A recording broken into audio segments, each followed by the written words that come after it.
Bien-aimés dans le Seigneur, serviteurs et servants de Dieu, je vous salue. Aujourd'hui, je veux parler à votre cœur, non pas à vos titres, pas à vos plateformes, pas à vos audiences, mais à votre cœur.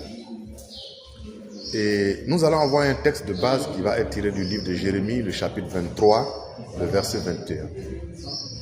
Et la parole dit ceci. « Je n'ai point envoyé ces prophètes et ils ont couru. Je ne leur ai point parlé et ils ont prophétisé. » Cette parole, bien-aimée, elle est profonde et elle est troublante à la fois.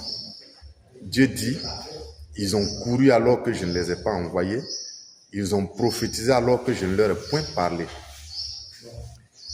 Et voici quand je regarde la génération d'aujourd'hui, je me pose une question sérieuse. Combien sont-ils ceux qui courent sans être envoyés? Aujourd'hui, c'est devenu plus facile de créer un ministère que de discerner l'appel de Dieu. C'est devenu plus facile d'ouvrir une page que d'ouvrir son cœur à Dieu. Plus facile d'avoir un titre, bishop, prophète voyant, prophète interplanétaire, plutôt que d'avoir un mandat. Mais soyons honnêtes, il y a trop de dérives dans le ministère et le ministère est parfois, ou du moins, devenu un moyen d'ascension sociale, un moyen d'avoir du respect, un moyen d'avoir une position, un moyen d'avoir une sécurité financière. Je voudrais le dire sincèrement et avec équilibre. Il n'y a rien de mauvais à vouloir prospérer. Mais celui qui veut prospérer matériellement, qu'il fasse des affaires, qu'il entreprenne, qu'il développe une activité. Moi-même, je crois à l'entrepreneuriat responsable.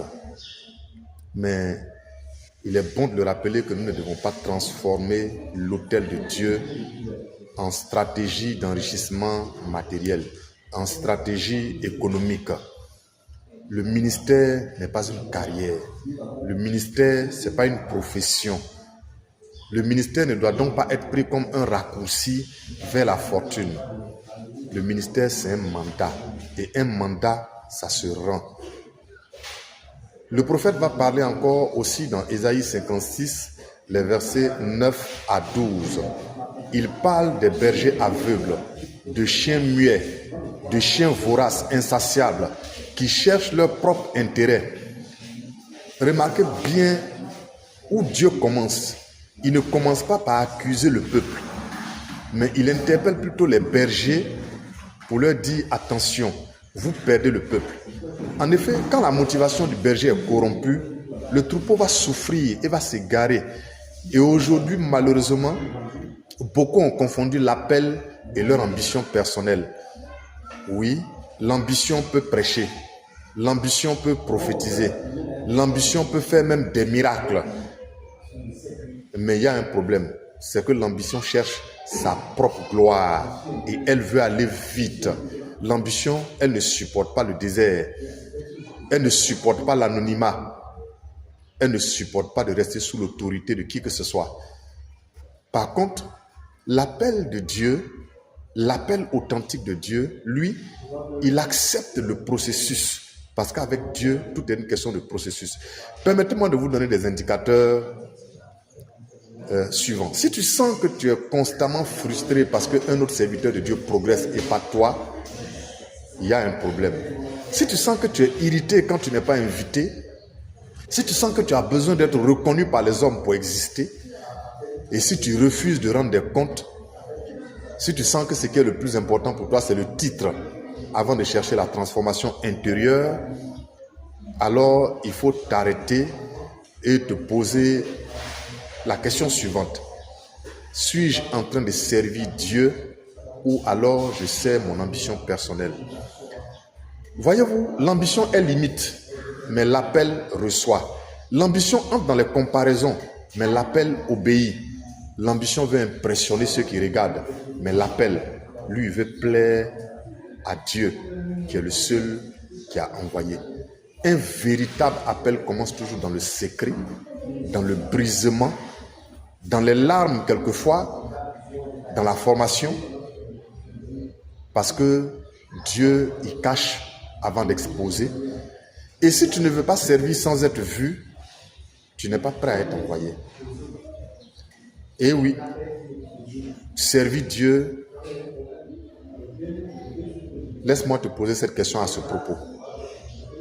Si aujourd'hui Dieu te demandait de rester caché pendant encore 5 ans, voire 10 ans, est-ce que tu es sûr que tu continueras à le servir avec la même fidélité, avec le même zèle? Si personne ne t'applaudissait, si personne ne t'invitait, si personne ne publiait ou ne relayait tes messages à travers les réseaux sociaux, es-tu sûr que ton feu restera toujours allumé? Voilà le test de l'appel. Le vrai appelé, il préfère obéir plutôt que de plaire. Il préfère la volonté de Dieu à la validation des hommes. Il est clair qu'un jour nous rendrons des comptes. Et Dieu ne nous demandera pas combien d'abonnés nous avions, mais il demandera plutôt: as-tu fait ce que je t'avais demandé de faire? Bien-aimé, aujourd'hui, je vais lancer un appel solennel. Si dans ton cœur, il y a eu de la confusion, si l'ego a pris plus de place que la consécration, si tu as commencé à courir sans être sûr que Dieu t'a vraiment envoyé, alors je t'invite par cet appel. Je te lance cet appel, bien-aimé. Reviens au centre. Ce n'est pas encore trop tard. Dieu n'est pas impressionné par nos plateformes. Il n'est pas impressionné par nos performances. Mais ce qui touche Dieu, c'est notre obéissance. Revenons donc à la crainte de Dieu. Revenons à la pureté de nos intentions. Revenons au désir ardent de faire la volonté de Dieu.